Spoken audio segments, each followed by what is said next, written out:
Salut les amis, j'espère que vous allez bien. On se retrouve oui, pour le débriefing du show rouge WW Raw. Et bien un show rouge qui est donc été à quelques jours, d'ailleurs les chiffres l'ont peut-être démontré, puisque nous sommes à 1,7 million de téléspectateurs. Et donc la grande question que tout le monde se pose, est-ce que le show était méritant? Ou est-ce que le show était déroutant? Ou est-ce que le show était décevant? Finalement, c'est ça la grande question. Il y avait quand même des choses qu'on va discuter. On va finalement avoir une grande discussion par rapport à tout ça.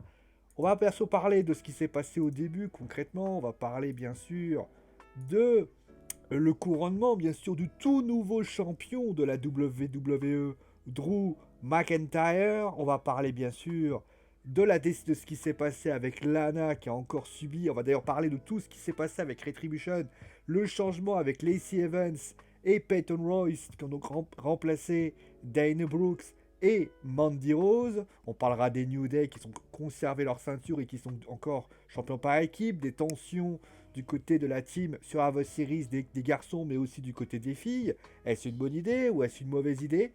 Bray Wyatt, bien sûr, avec Nikki Cross, Alexa Bliss. On va bien évidemment parler de ça également. Et enfin, en fin d'émission, comme je vous l'ai dit, nous parlerons du tout nouveau champion de la WWE. Il défiera donc bien Roman Reigns au Survivor Series par rapport à tout ça. Voilà, le tout nouveau champion qui est arrivé avec une tenue particulière et justement on va en parler durant cette émission. Alors justement on va commencer tout de suite par parler des filles. Comme ça sera réglé de chez réglé. Là, les changements sont arrivés du côté de la division féminine, ou plus précisément de la Team Raw, puisque oui, il y a eu deux choses qui se sont passées. La première, c'est la confirmation que Mandy Rose est blessée. Et oui, là, ce qui s'est passé avec Nia Jax était plus qu'une dislocation de l'épaule a priori.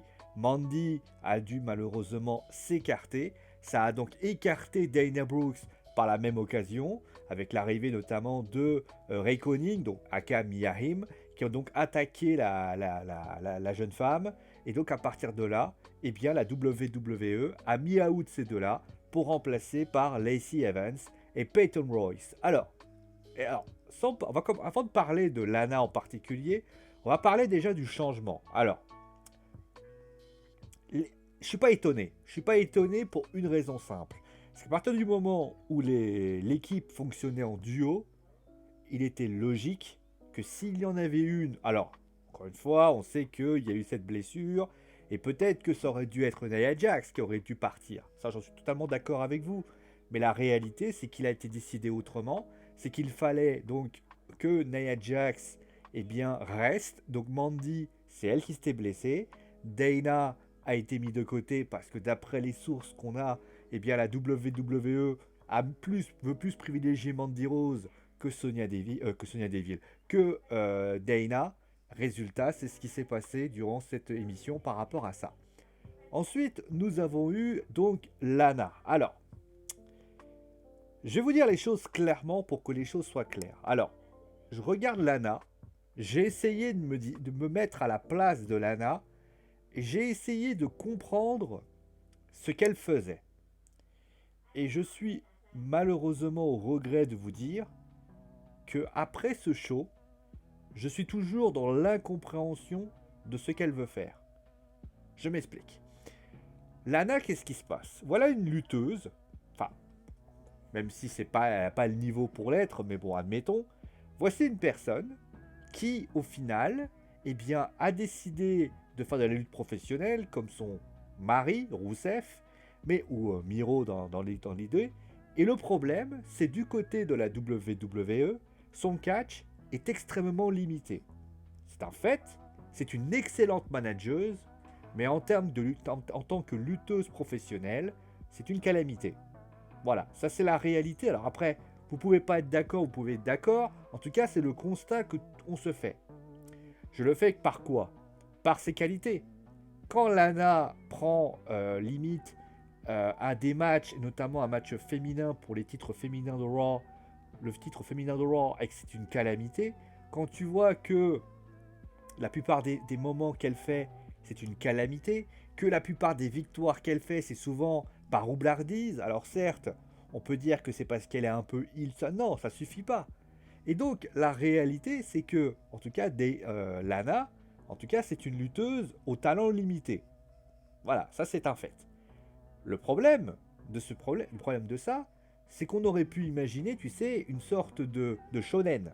C'est-à-dire une lutteuse qui s'appelle Lana, qui a un talent limité, mais qui finalement, par l'envie, par l'abnégation, par le fait de toujours se relever malgré toutes les difficultés qu'elle se retrouve devant elle, un peu comme on appelle un shonen, tu vois, eh bien au final, elle va faire elle va progresser et elle va jamais abandonner. C'est le cas par exemple je vais prendre le cas concret de Naruto. Naruto, au départ de la série Naruto, est un ninja de Konoha de piètre catégorie.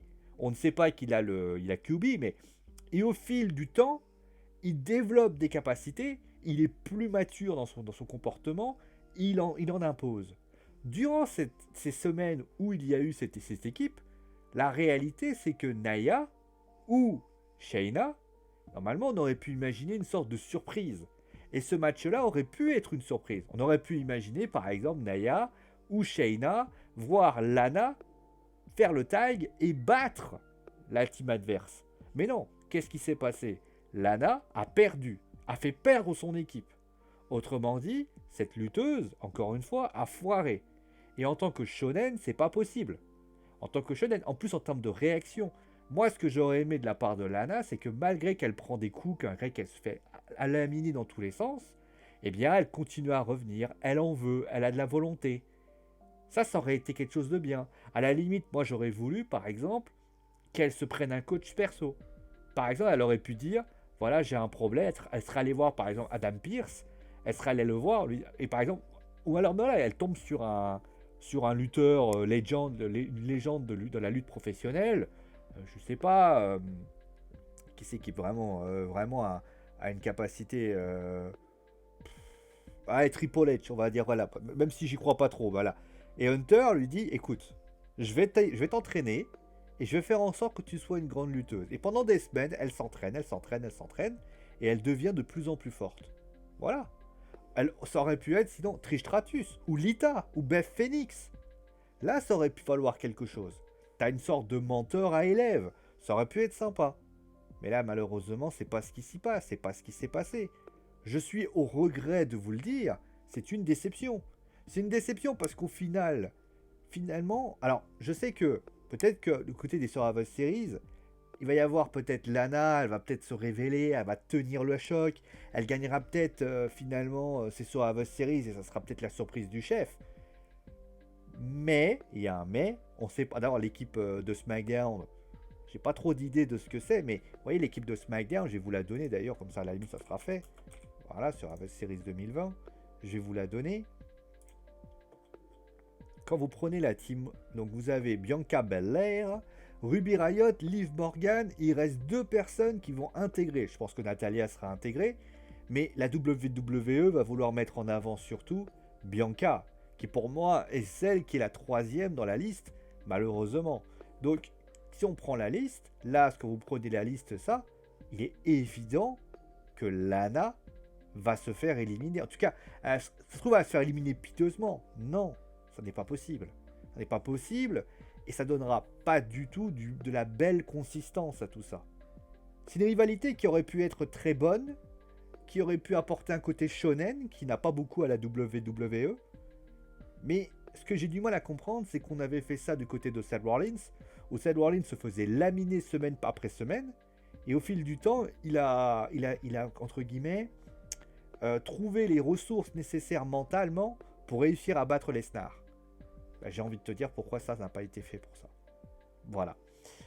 Bon, en tout cas, ensuite, on va parler bien évidemment des New Day. Donc, super match. Franchement, super match entre les New Day et concrètement les Kofi Kingston et donc les teams Cedric Alexander et Shelton Benjamin.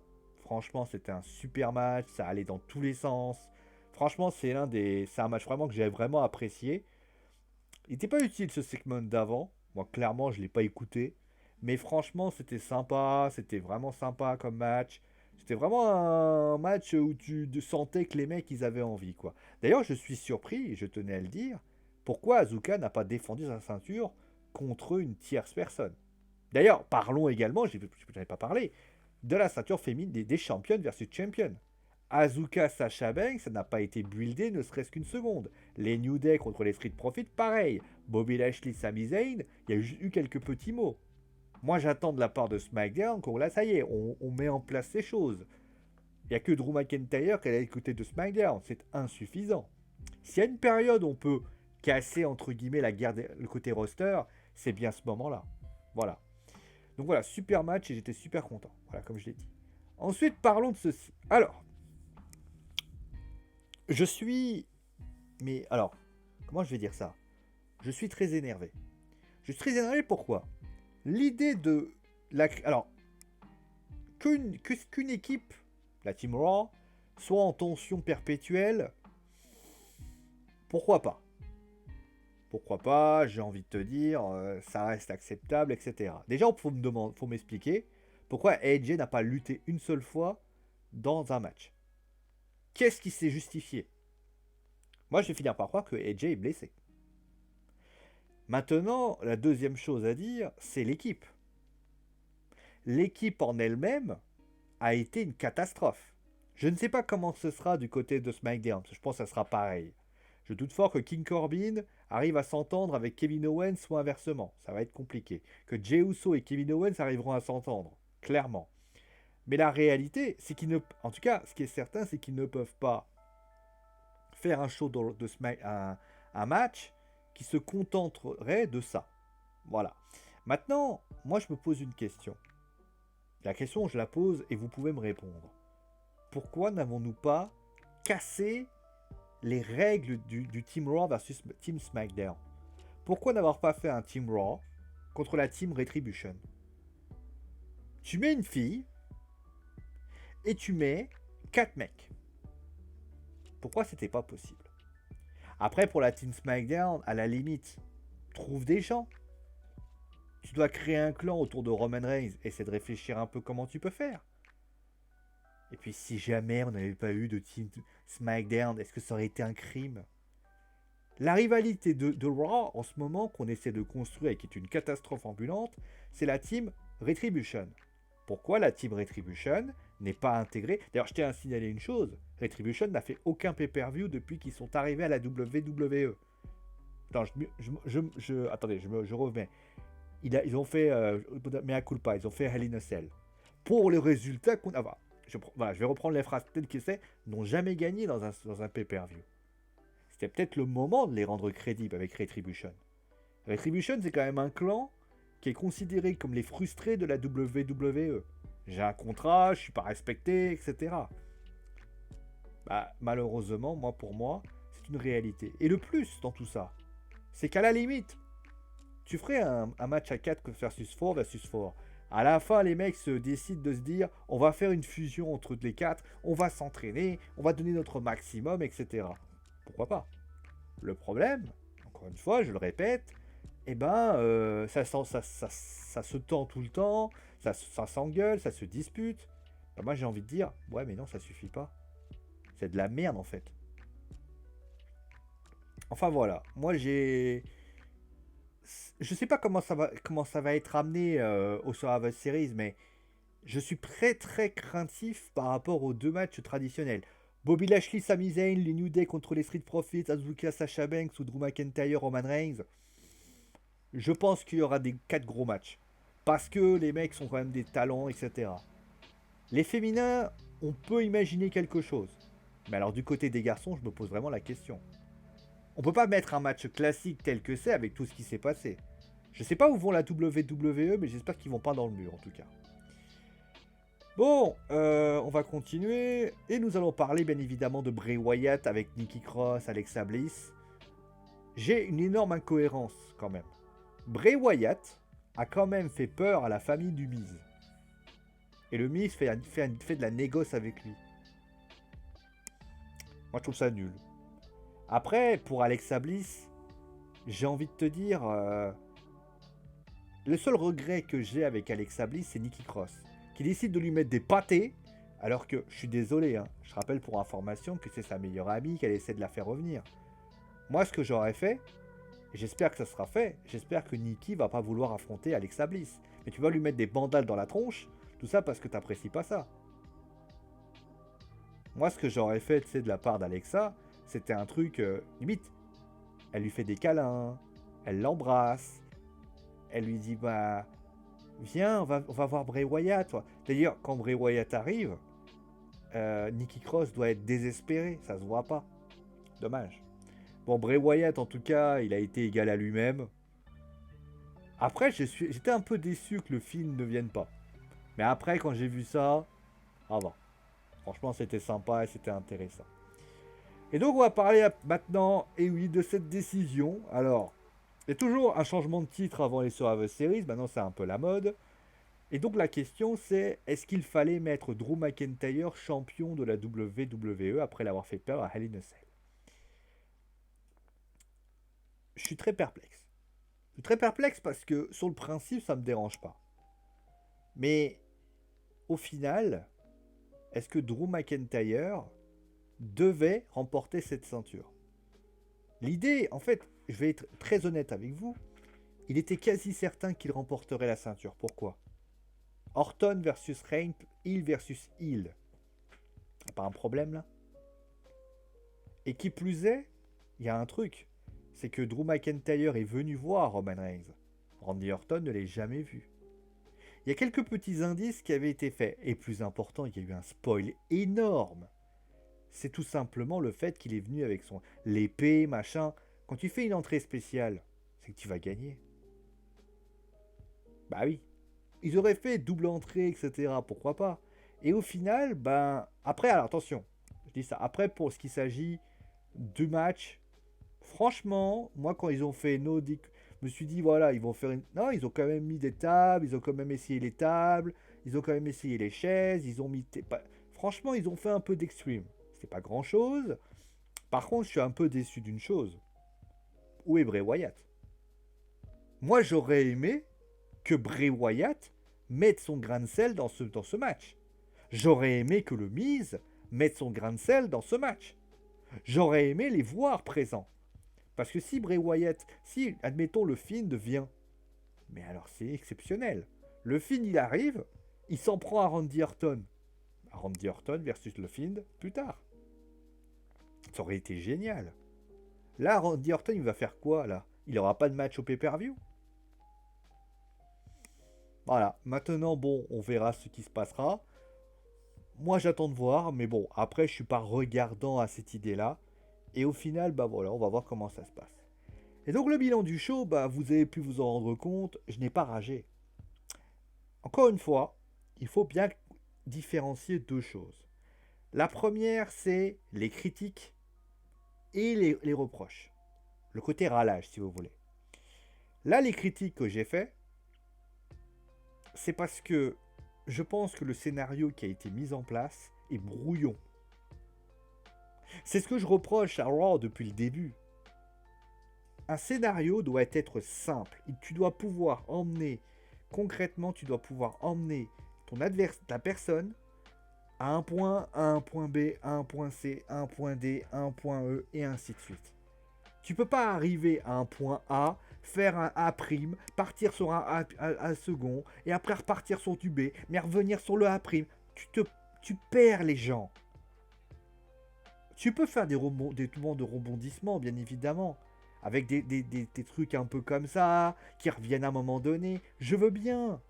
Mais au final, vous ne devez jamais perdre le téléspectateur. Le téléspectateur, c'est lui qui doit suivre l'histoire. Quand vous voyez Lana, qu'est-ce que vous retenez de Lana? Moi, je peux vous dire que Lana, tout ce que les gens ont retenu, merci pour la lumière derrière d'ailleurs, tout ce que Lana, on a retenu de Lana, c'est une meuf qui s'est faite harceler, bisuter, qui s'est fait défoncer pendant 7...